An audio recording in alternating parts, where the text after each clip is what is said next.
Assalamualaikum warahmatullahi wabarakatuh. Selamat berjumpa kembali. Kali ini kita akan melanjutkan mata kuliah penyelesaian sengketa. Nah, sebelumnya kita sudah bahas seperti adanya konsultasi, adanya negosiasi dan mediasi dan lain-lain. Nah, untuk konsultasi di sini dalam hal salah satu alternatif penyelesaian sengketa itu seperti semacam adanya konsultan dengan kliennya. Nah, di sini namun klien itu tidak wajib mengikuti apa yang disampaikan konsultan. Hanya peran dari konsultan itu hanya sekedar untuk memberi pendapat. Jadi tidak dominan dan tidak ada keterkaitan antara konsultan dengan klien. Nah, itu untuk konsultasi. Nah, bagaimana dengan negosiasi? Menurut pasal 6 ayat 2 Undang-Undang Nomor 30 Tahun 99 tentang alternatif penyelesaian sengketa dan arbitrase. Jadi menurut pasal ini para pihak berhak untuk menyelesaikan sendiri permasalahannya dalam perkara perdata, menyelesaikan sengketanya yang timbul di antara mereka. Nah, namun kesepakatan tersebut itu harus dituangkan di dalam bentuk tertulis dan disetujui oleh para pihak. Untuk lebih jelas, dalam proses negosiasi ini sangat diharapkan perdamaian yang sudah dibuat dalam bentuk tertulis yang sudah ditandatangani oleh para pihak itu bisa diajukan ke pengadilan untuk dibuatkan akte perdamaian. Nah, kalau di dalam KUH Perdata masalah perjanjian perdamaian ini diatur di dalam pasal 1851 sampai pasal 1864. Nah, untuk penegasan dari negosiasi dengan mediasi, di sini negosiasi itu dilakukan di luar pengadilan saja karena itu tidak ada campur tangan dari pihak ketiga. Nah, namun di dalam hal mediasi itu bisa di luar pengadilan dan bisa masuk kepada proses di dalam pengadilan atau beracara di pengadilan dengan adanya mediasi di pengadilan. Itu berdasarkan perma yang sudah diatur oleh Mahkamah Agung. Nah, adapun upaya negosiasi ini jika didaftarkan ke pengadilan itu berdasarkan pasal 6 ayat 7 Undang-Undang 30 tahun 99 ini, kesepakatan tersebut wajib didaftarkan di pengadilan dalam jangka waktu 30 hari setelah ditandatangani.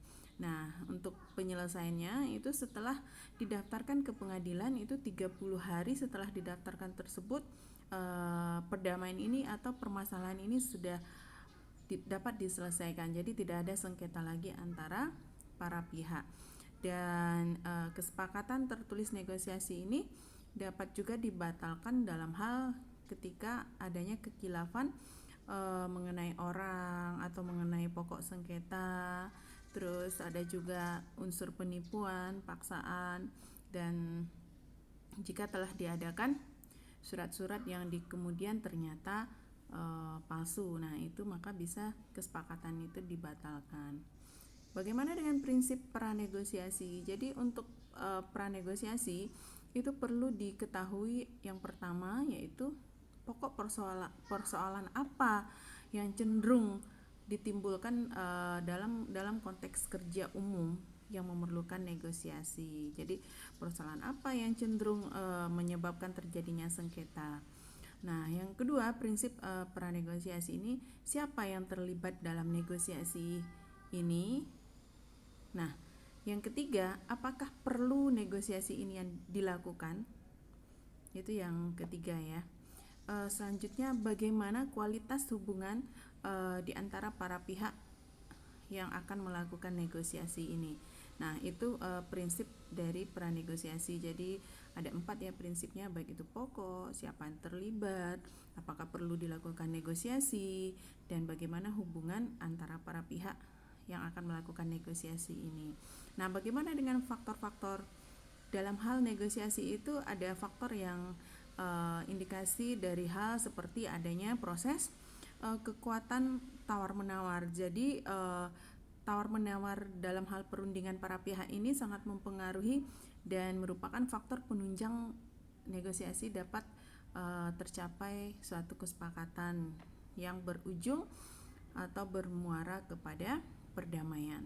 Nah, faktor yang kedua, hal yang menyebabkan negosiasi atau perdamaian ini bisa terlaksana itu pola tawar-menawar. Pola tawar-menawar di sini tentunya adanya itikat baik dan niat baik untuk mencapai win-win solution bagi para pihak. Nah, faktor yang ketiga, strategi tawar-menawar. Strategi tawar-menawar itu tentunya para pihak juga mempunyai cara untuk bisa negosiasi ini disepakati, ada tarik ulur, ada yang mengalah, atau ada yang memberi alasan tanpa makin merusak hubungan dalam hal perjanjian tersebut. Nah, tahap yang berlangsung, adapun tahap dalam negosiasi yang berlangsung itu seperti pertama itu menetapkan dulu inventaris persoalan, menetapkan posisi awalnya bagaimana, nah praktiknya bagaimana, maka itu akan inventaris persoalan terlebih dahulu. Yang kedua itu tahapan dari negosiasi itu dilakukannya argumentasi dari para pihak. Tentunya kedua belah pihak itu seimbang memberi pendapat atau argumentasi berkaitan dengan mungkin terjadinya wan prestasi atau mungkin terjadinya sengketa. Itu perlu adanya argumentasi dari para pihak masing-masing. Nah, yang ketiga itu para pihak itu menyelidiki kemungkinan. Menyelidiki kemungkinan itu maksudnya dengan adanya sengketa ini kira-kira apa akibat dari sengketa itu kalau berlanjut. Nah, bagaimana bagus atau solusi terbaik daripada sengketa ini bisa diselesaikan. Jadi diperlukan menyelidiki atau dilakukan kemungkinan untuk menyelidiki permasalahan tersebut. Nah, yang keempat yaitu menetapkan proposal. Proposal di sini masing-masing orang itu sudah masing-masing para pihak yang sudah bersengketa tadi itu mereka mempunyai harapan itu bisa dikategorikan sebagai proposal. Misalnya si A itu maunya seperti apa ke depannya, si B maunya ke depannya seperti apa. Nah, itu menetapkan proposal. Nah, yang selanjutnya itu menetapkan dan menandatangani persetujuan tadi kalau jika terjadi kesepakatan. Jadi itu tahapan dalam berlangsungnya negosiasi. Nah, bagaimana dengan strategi negosiasi itu sendiri? Dalam hal strategi negosiasi itu perlu dilakukannya withdrawal atau avoidance atau menghindari, atau salah satu pihak itu melarikan diri. Jadi untuk menghindari itu dilakukan strategi.